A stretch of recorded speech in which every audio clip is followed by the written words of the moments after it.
here's a brief summary of some of the latest developments this week in Palestine. Today, April 17th, is Palestinian Prisoners' Day. According to the Palestinian Prisoners' rights group Adamir, 63 Palestinian prisoners and detainees have died in Israeli prisons and detention camps since October 7th, 2023, including at least 40 Palestinians from Gaza and a child. What the legal center Adallah calls, quote, a staggering figure that reflects the scale of violence, medical neglect, and appalling conditions Palestinians face in Israeli prisons. As of April 2025, according to the rights group Hamoked, the Israel Prison Service is holding nearly 9,800 Palestinians under the classification of security detainees and prisoners, including 3,498 administrative detainees held without charge or trial. Adamir says that after October 7th, 2023, quote, Israeli prisons and detention camps transformed into sites of vengeance, where appalling torture methods and extrajudicial killings became commonplace. In these facilities, inmates endured unimaginable suffering, facing extreme physical and psychological abuse, including brutal beatings and threats of death. Additionally, harsh practices such as prolonged solitary confinement resulted in the deaths of numerous prisoners, all in blatant violation of international laws that outlaw torture and premeditated murder, acts that undeniably constitute war crimes demanding accountability. In this regard, Adamir has documented over 739 cases throughout 2024 across various prisons and the detention centers in the West Bank and Gaza Strip, confirming that every detainee experienced one or more forms of torture or inhumane or degrading treatment. Meanwhile, Israel has attacked all areas of the Gaza Strip, while for nearly 7 consecutive weeks it has closed all the crossings, banning the entry of food, fuel, medicines, construction vehicles, and essential supplies, driving Palestinians into multiple crises of starvation, displacement, and unmitigated trauma. Amande Bazerolle, the emergency coordinator for Doctors Without Borders in Gaza, said on Wednesday that, quote, Gaza has been turned into a mass grave of Palestinians and those coming to their assistance. We are witnessing in real time the destruction and forced displacement of the entire population in Gaza.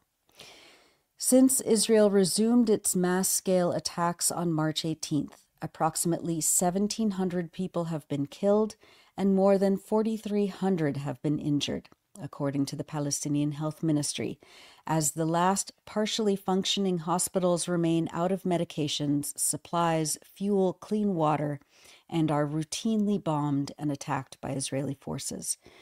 420,000 Palestinians have also been newly displaced over the last 4 weeks of attacks.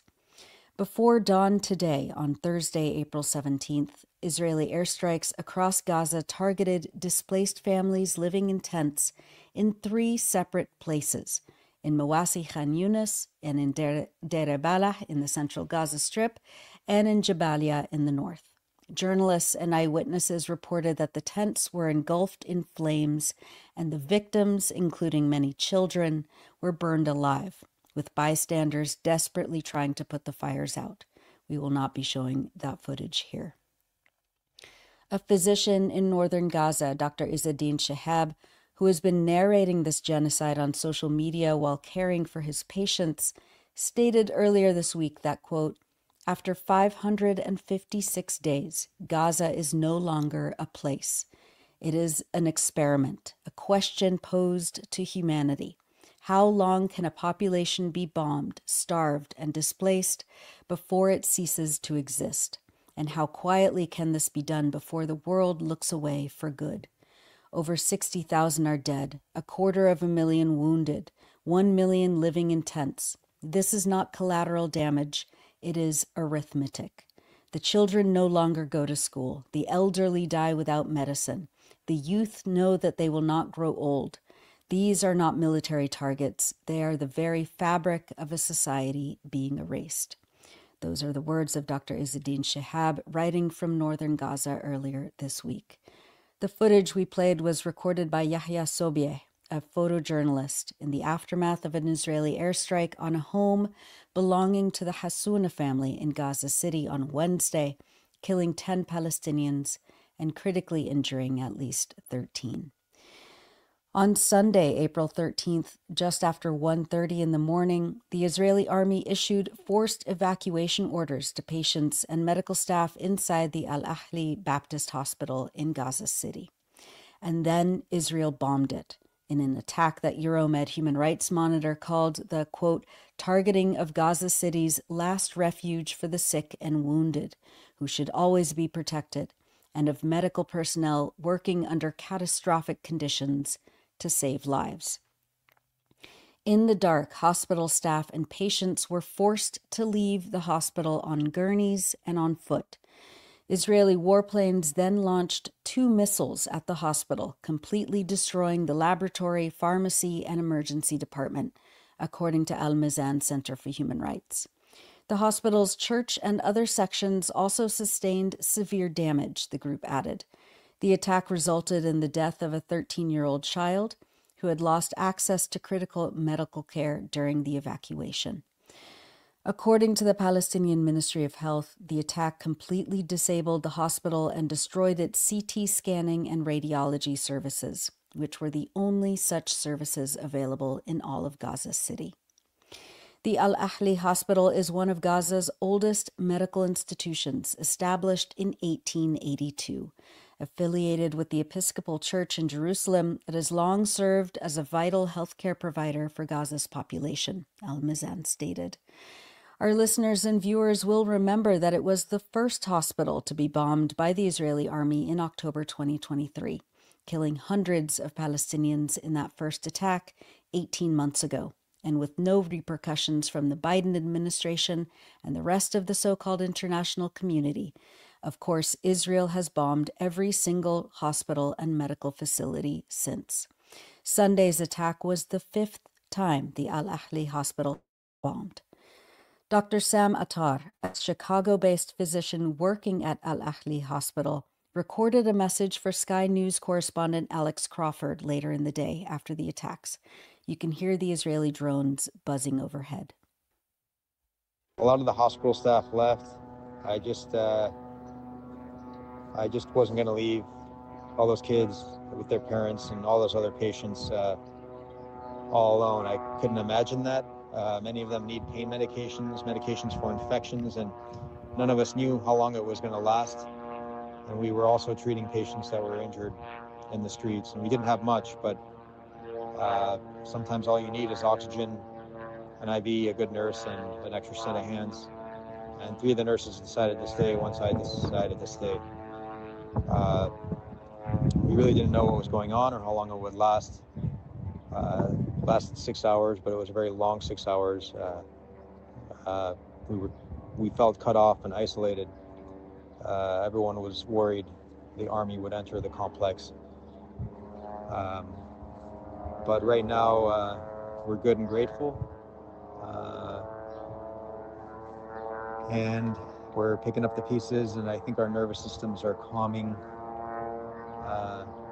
as more hospital staff trickle in. That was Dr. Sam Atar from Al-Ahli Hospital. On Tuesday, April 15th, Israel bombed the Kuwaiti field hospital in Khan Yunis, killing a medic and wounding 10 people. The Ministry of Health in Gaza said that the attack, quote, confirms the occupation's deliberate intent to inflict greater damage to the healthcare system and threaten the treatment of the wounded and sick, even in their hospital beds. The ministry warned that Israel's crimes against medical facilities, quote, will not cease as long as there is no firm stance from international and humanitarian institutions. Because of Israel's ongoing closures of the crossings, banning all humanitarian aid, the director of field hospitals in Gaza told Al Jazeera that they have lost 99% of cardiac catheterization and heart surgery services in Gaza. The Gaza government media office stated on April 16th that the health situation is, quote, entering a phase of complete humanitarian collapse due to the systematic blockade and starvation policy imposed by the Israeli occupation forces on civilians and residents of the Gaza Strip. Long lines at the remaining food distribution points have become a tragic daily occurrence in all governorates of the Gaza Strip, the media office added. The occupation has targeted more than 37 aid distribution centers and 28 food banks, which have been bombed and rendered inoperable as part of a systematic plan to impose starvation as a tool of war against civilians. Quote, what is happening in the Gaza Strip is not a passing crisis, the office added, but rather an organized crime of starvation that amounts to a war crime perpetrated by the Israeli occupation forces with international complicity and silence.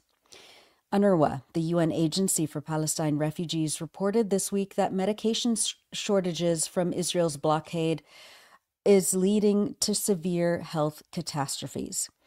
The agency profiled several children who visit the medical point to have burn wounds treated and to receive essential medication, including an 11-year-old boy named Mohammed, who has burn wounds. However, UNRWA says due to a critical shortage amid a ban on aid supplies imposed by the Israeli authorities, the doctor is often unable to provide him with the full course of treatment that he needs. As his doctor explains, quote, we're supposed to adhere to a strict burn protocol, providing patients with sufficient medication and dressings for proper at-home care. But with supplies so limited, Mohammed must come to the clinic daily for ointment application and wound care. A physician who leads one of the agency's medical clinics in Gaza City said that, quote, standard medical protocols are simply not feasible here, with around 30 patients arriving at the dressing room at a time, many of whom are war wounded or children with severe burns requiring immediate dressing changes. We are forced to rush. Doctors cannot rest for even a moment during their shifts. Moreover, the doctors and caregivers themselves are displaced, having lost their homes, yet they continue to come to work every day, providing medical care to all who need it. We are doing everything we can, but the conditions are dire. We make do with what we have, but the severe shortages of medicine, painkillers, and other essential medical supplies pose a grave threat to the lives of our patients and exacerbate this medical crisis. On April 12th, the Gaza government media office stated that in addition to the banning of all food and medications, more than 2.4 million Palestinians in Gaza are being deprived of clean water, quote, turning water into a tool of genocide and a weapon of slow murder. Israel has systematically targeted water infrastructure, halted supply lines, destroyed water stations and wells, killed water repairmen, and cut off electricity and fuel needed to operate water and sanitation facilities, the media office stated. The office affirmed that Israel's deliberate deprivation of the population of water constitutes a war crime under the Rome Statute of the International Criminal Court, a crime of genocide, as concluded by the reports of the UN International Commission of Inquiry, and a flagrant violation of the precautionary measures issued by the International Court of Justice, which called for ensuring unhindered access to water and food for the residents of Gaza. Israel murdered a reporter this week in Gaza. Photojournalist Fatima Hassouna was killed along with her entire family in an Israeli strike on their home in the Tufah neighborhood of Gaza City on April 16th. Her colleague Anas al-Sharif wrote this post in her honor. He says, quote, Fatima Hassouna, the Gazan photographer who never left the field since the beginning of the genocide, documented the massacres with her lens under bombardment and fire. She carried the people's pain and screams in her photos and faced death daily without retreating until the day came when the Israeli occupation committed its last massacre against her. She was targeted along with her home, and she and 10 members of her family were martyred. The occupation doesn't just kill the human being, it kills the voice, the image, and the truth. We've published many features on the electronic Intifada in the last week, but we wanted to highlight excerpts of A Day in Ward B by Donya Ahmed Abu Sitta, writing from Gaza. Her friend, Fida Zakaria, is a volunteer nurse at the Nasser Medical Complex in Khan Yunis. Donya recently made plans to shadow Fida while she works, quote, to get a closer look at what it is like to be a nurse now during this genocide and to observe what she sees and the people she cares for. Fida works in the maternity unit at Nasser, and Donya spoke to some of the patients who were being cared for there. She also visited the nursery, where premature babies were placed under blue lights to treat jaundice. Fida explains that the nursery is beyond capacity at the moment. There is a constant fear among staff that a lack of fuel and supplies will cause disruption to the nursery and the fragile lives cared for within. Donya spoke with Narmin al-Astal, a young mother who was in extreme distress. Donya writes, quote, she was pregnant when Israeli forces attacked her home in northwest Khan Yunis. Narmin was not at home at the time, but her husband and children were. He was buried under the rubble for days and survived. He was dead, but 2 of Narmin's children were killed. Soon afterward, she gave birth via a C-section at Nasser. I found it hard to fathom becoming a mother after your 2 children had been killed. I saw another friend, Haneen, who is a nurse at Nasser. She told me about her patient Malak, who was pregnant when her home in Khan Yunis came under attack by Israeli forces. Malak's husband, 5-year-old daughter, and their fetus were martyred. Malak had her foot amputated and is still being treated at Nasser, yet Haneen said that she expressed the wish that she had been killed with her family so they could all be together. I walked back home after the hospital visit, the sun still high in the sky, thinking about the mothers at Nasser and the children in the nursery under those blue lights. Those are excerpts from A Day in Ward B by Donya Ahmed Abu Sitta, writing from Gaza on electronicintifada.net. And finally, as we always do, we wanted to highlight people expressing joy, determination, and resilience across Palestine. Abdurrahman Ismail, a journalist in Gaza, played soccer in the street on Tuesday with his good friend and our beloved contributor, Abu Bakr Abed. Abdurrahman captioned his post, quote, have scored a goal today after an assist from Abu Bakr Abed. We are trying to find solace amid the horror. Here are clips of Abu Bakr and Abdurrahman playing in the street. يلا يلا يلا يلا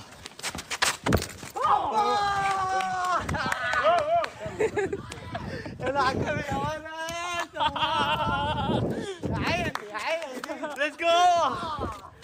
يلا خلصنا. عيني. اوه.